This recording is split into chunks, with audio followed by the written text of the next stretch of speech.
आप सबका स्वागत करती हूँ। हम पढ़ रहे थे कक्षा 12 की जो पुस्तक है आरोह का 5वां अध्याय, जिसके कवि हैं गजानन माधव मुक्तिबोध और इनकी रचना है सहर्ष स्वीकारा है। ठीक है, इनका परिचय हम पढ़ चुके थे और आदि कविता भी हम पिछले वीडियो में कर चुके थे। आगे की जो आदि कविता है वो हम आज पढ़ेंगे। तो शुरू करते हैं हम आगे की कविता। सचमुच मुझे दंड दो कि मैं भूलूं मैं तुम्हें भूल जाने की दक्षिणी ध्रुवी अंधकार अमावस्या शरीर पर चेहरे पर अंतर में पालूं मैं झेलूं मैं उसी में नहा लूं मैं। तो यहाँ सबसे पहले हम बात करते हैं, शब्द आया है भूलूं मैं। तो एक शब्द रिपीट हुआ है, मतलब वर्णों की कह सकते हैं, वर्णों की आवृत्ति जो है वो हुई है, सेम वर्णों की आवृत्ति हुई है। तो जहाँ सेम वर्णों की आवृत्ति होती है वहाँ अनुप्रास अलंकार होता है। तो इसको हम आगे पढ़ते हैं। कवि जो है, हमने पीछे पढ़ा कि कवि जो है वो अपने अदृश्य प्रियतम, जैसे कि यहाँ दिखाई दे रहा है कि कवि जो है वो अपनी प्रियतमा को देख रहे हैं, ऐसी प्रियतमा जो अभी क्या है, अदृश्य है, उनके सामने नहीं है। ठीक है, मतलब उनके साथ नहीं है। तो ऐसी प्रियतमा के वियोग में वो क्या है, दुखी है। और हमने पहले ये पढ़ा कि कवि जो है वो अपनी प्रियतमा को जो कुछ भी पसंद है, अपने प्रिय को जो कुछ पसंद है, उस चीज को सहर्ष स्वीकार कर रहे हैं, यानी बिना किसी रोक टोक के, बिना किसी समस्या के, बिना किसी कष्ट के, उनको जो भी पसंद है वो खुद स्वीकार कर रहे हैं। वो चाहे सफलता हो, असफलता हो, दुख हो, सुख हो, कष्ट हो, कुछ भी हो, वो उसको, अगर प्रिय को पसंद है इसका मतलब उनको भी पसंद है। तो आगे जो है कवि कहते हैं, सचमुच मुझे दंड दो कि भूलूं मैं, यानी तुम सचमुच में मुझे दंड दो या ऐसी सजा दो कि मैं तुम्हें भूल जाऊं। तुम्हें भूल जाने की, यानी तुम्हें भूल जाने की ये जो सजा है, ये दंड जो है वो बहुत आसान नहीं है, लेकिन फिर भी मैं तुम्हें भूलना चाहता हूँ। दक्षिणी ध्रुवी अंधकार अमावस्या, यानी मैं तुम्हें क्यों भूलना चाहता हूँ, क्योंकि तुम साथ नहीं हो, इसलिए मैं तुम्हारा एहसास जो है उससे क्या है, अब मैं इतना वियोग से या इतना व्यथा से, इतना कष्ट से मैं थक चुका हूँ कि अब मैं तुम्हें भूलना चाहता हूँ और ऐसी स्थिति में जाना चाहता हूँ। कैसी में कि दक्षिणी ध्रुवी अंधकार, यानी दक्षिणी ध्रुव में, पृथ्वी में दक्षिणी ध्रुव में जो अंधकार रहता है, उसी अंधकार की तरह मैं भी अंधेरे में अब डूब जाना चाहता हूँ। अमावस्या की जो एकदम घनी काली रात होती है, वैसी ही रात में मैं क्या करना चाहता हूँ, शरीर पर चेहरे पर अंतर में पालूं मैं, यानी मेरा शरीर, मेरा चेहरा, यानी मेरा मुख और मेरा अंतर का मतलब होता है भीतर या हृदय। अंतर का मतलब भीतर, हृदय। ठीक है, तो कि मैं क्या है, अपना हृदय, अपना शरीर, अपना चेहरा, सब कुछ क्या है, उस अंधकार में डुबोना चाहता हूँ।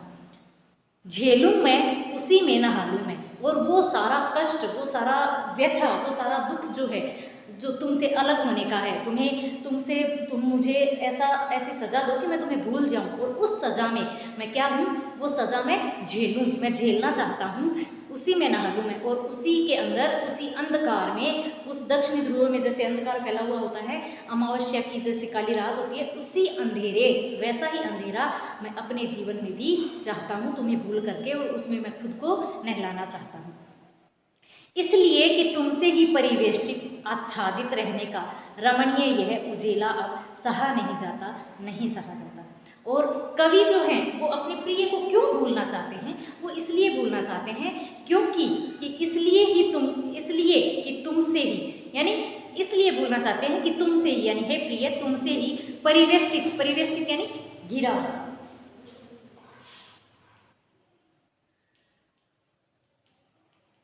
परिवेष्टित यानी घिरा हुआ, चारों ओर,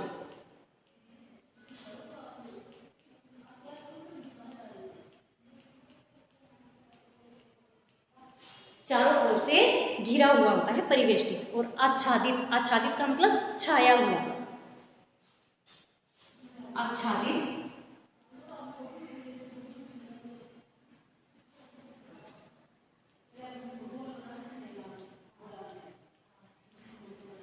आच्छादित का मतलब छाया हुआ, कि मैं किस लिए तुम्हें भूलना चाहता हूँ, इसलिए कि तुमसे ही परिवेष्टित, यानी मैं तुम ही से चारों तरफ से मैं क्या हूँ, घिरा हुआ हूँ, तुमने ही मुझे चारों तरफ से घेर रखा है, और आच्छादित तुम ही मुझ पर क्या हो, हर तरफ से, या तुम्हारा जो प्रेम है, तुम्हारा जो स्नेह है, वो मुझे क्या है, चारों तरफ से मुझे घेर रखा है।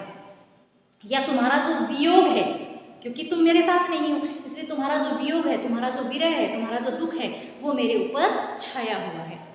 रहने का रमणीय यह उजेला, कि रहने को तो जी चाहता है, तुम्हारा ये जो रमणीय यानी सुंदर सौंदर्यवर्धक जो तुम्हारा ये स्नेह है, प्यार है इसमें, लेकिन यह उजाला यानी ये जो स्नेह है अब मुझसे सहा नहीं जाता, नहीं सहा जाता। यानी अब तुम्हारा ये जो उजाला है, तुम्हारा ये जो प्रेम है, तुम्हारा ये जो स्नेह है, इस स्नेह रूपी जो उजाला है, उस उजाले में अब मुझसे रहना असहनीय हो गया है, अब मुझसे यह सहा नहीं जाता, और मेरा मन जो है वो क्या है, मुझे असहनीय सा लगने लगा है।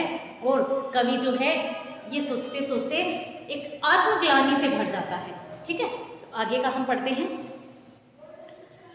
ममता के बादल की मंडराती कोमलता भीतर पिराती है, कमजोर और अक्षम अब हो गई है आत्मा यह, छटपटाती छाती को भवितव्यता डराती है, बहलाती सहलाती आत्मीयता बर्दाश्त नहीं होती है। तो कवि यहाँ क्या कह रहे हैं, सबसे पहले हम एक शब्द आया है कमजोर, उसको देखते हैं।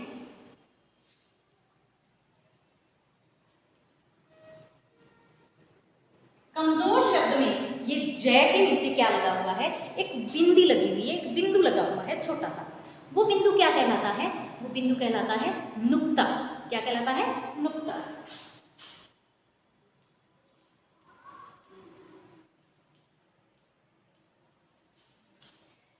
अरबी और फारसी जो शब्द होते हैं उन शब्दों के नीचे ये बिंदु जो है वो नीचे लगता है, जिसको नुक्ता कहा जाता है।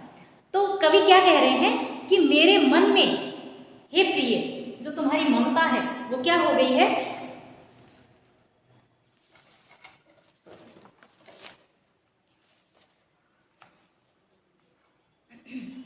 कि ममता के बादल की मंडराती कोमलता, यानी तुम्हारी जो ममता रूपी जो तुम्हारी जो ममता है, तुम्हारा जो स्नेह है, वो मेरे ऊपर क्या है, बादलों की तरह मंडराता रहता है। तुम्हारा जो प्रेम है वो मेरे हृदय के अंदर एक बादल जैसे ढके हुए रखते हैं किसी चीज को, वैसे ही मेरे हृदय को वो तुम्हारा जो प्रेम है, तुम्हारी जो ममता है, उसने ढक रखा है, भीतर पिराती है, और अंदर ही अंदर मुझे क्या करता है, कष्ट पहुंचाती है। ये जो तुम्हारी ममता है, तुम्हारा जो स्नेह है, तुम्हारा जो प्रेम है, वो मुझे अंदर ही अंदर कष्ट पहुंचाता है। कमजोर और अक्षम अब हो गई है आत्मा, यानी मेरी जो आत्मा है वो अब क्या हो गई है, अक्षम यानी असमर्थ।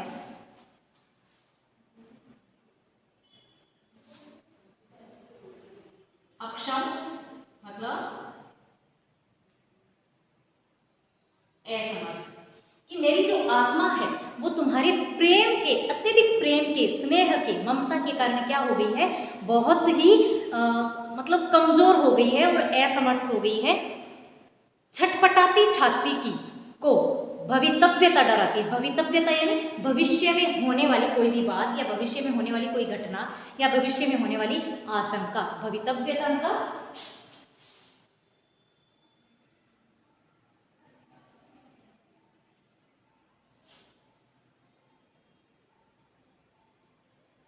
भविष्य में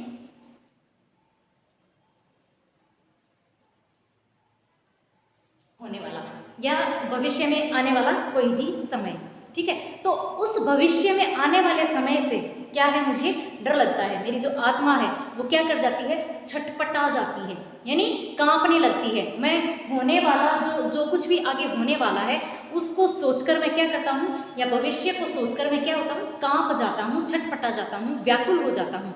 और उस समय में तुम्हारा यानी प्रिय का, बहलाती यानी बहलाना, सहलाती यानी सहलाना, आत्मीयता यानी कि तुम्हारा जो अपनापन है, अपनत्व है वो, और बर्दाश्त नहीं होती है, यानी ये सब चीज़ें तुम उस समय में मुझे दोगे हे प्रिय, लेकिन तुम्हारा ये जो बहलाना सहलाना, ये जो अपनापन है वो मैं क्या नहीं कर सकता, बर्दाश्त नहीं कर सकता। ये जो तुम्हारा रह रहकर अपनापन जतलाना या सब कुछ जो मुझे बहलाना सहलाना जो तुम करते हो वो सब मुझसे अब बर्दाश्त नहीं होता। मैं इस संघर्षमय ज़िंदगी से क्या करना चाहता हूँ, इन संघर्षों से पार होना चाहता हूँ और मेरी जो अक्षमता है जो तुम्हारे कारण मेरे अंदर आ गई है उस क्षमता के अक्षमता के कारण मैं इन चीज़ों से बाहर नहीं निकल पा रहा हूँ और ये चीज़ें मुझे रोकने लगती है या मुझे कुछ करने से क्या कर देती है, कंपायमान कर देती है। मैं कांपने लगता हूँ, छटपटाने लगता हूँ, व्याकुल हो जाता हूँ। तो इस तरीके से कवि जो हैं वो अपने प्रिय को क्या करना चाहते हैं, भूल जाना चाहते हैं। प्रिय को कहते हैं कि तुम मुझे दंड दो ताकि मैं तुम्हें भूल जाऊं या ऐसी सज़ा मुझे तुम